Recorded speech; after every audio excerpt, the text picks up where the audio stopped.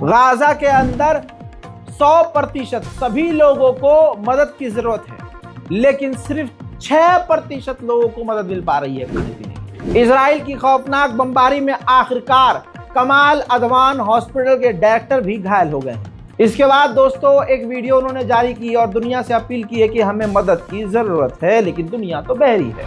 बिस्मिल्लाहिर्रहमानिर्रहीम।